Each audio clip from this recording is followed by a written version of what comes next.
இந்த ஓடிடியில் பேட் கேர்ள்ங்கிற படம் பார்த்தேங்க. அது வந்து கதை அது வர்றப்பே நிறைய இஷ்யூஸ் வந்ததுனால சரி கான்ட்ரவர்சிஸ்லாம் இருக்குது பார்ப்போம் அப்படின்னு சொல்லிட்டு தான் அந்த படம் பார்த்தேன். அது யாருக்கான படம்னா, அதீத பெண் சுதந்திரம், இது என் வாழ்க்கை, நான் பார்த்துப்பேன், எனக்கு யாரும் அட்வைஸ் பண்ண வேண்டாம் அப்படின்னு சொல்கிற ஒரு பெண்களுக்கான ஒரு படம் தான். அந்த பொண்ணு 15 வயசுல இருந்து ஸ்கூலில் லவ் பண்ணுது, காலேஜில் லிவிங் டுகெதரில் இருக்குது, அடுத்தது லிவிங் டுகெதர் எல்லாம் பார்த்து ஃபெயிலியர் ஆகி அதுலேருந்து வெளியே வர்றது எப்படி வாழுதுங்கிறது தான் கதை. அதில் லாஸ்ட்டாக ஒருத்தவங்களும் லிவிங் டுகெதரில் போகும். அந்த பையன் அவளை நல்லா வச்சுக்கிறான், நல்லா பார்த்துக்கிறான்ங்கிற வர்றப்ப அந்த பொண்ணை நான் பிரிஞ்சு போகணுன்னு முடிவு பண்ணி வெளியே வருது. வெளியே வர்றப்ப இன்னொரு பொண்ணு அந்த பொண்ணு பையன் சூஸ் பண்ணி அவன் கூட வாழ ஆரம்பிக்கிறான். இந்த பொண்ணோட அட்வைஸ், என்னை எப்படி நல்லா பார்த்துக்கிட்டே அவளையும் நீ நல்லா பார்த்துக்கூடா.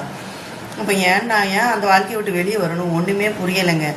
அது ஆனால் கடைசி வரைக்கும் ஒரு சீனில் கூட அந்த பொண்ணு அவங்க அம்மா அப்பா அந்த பொண்ணுக்காகவே வாடுவாங்க, அந்த பொண்ணு நல்லா இருக்கணும்னு நினைப்பாங்க, அவ்வளோ கஷ்டத்தையும் அவங்க நல்லா படிக்க வைப்பாங்க. அந்த அம்மா அப்பாவுக்கு ஒரு ஒரு கிரெடிட் கூட கொடுக்காம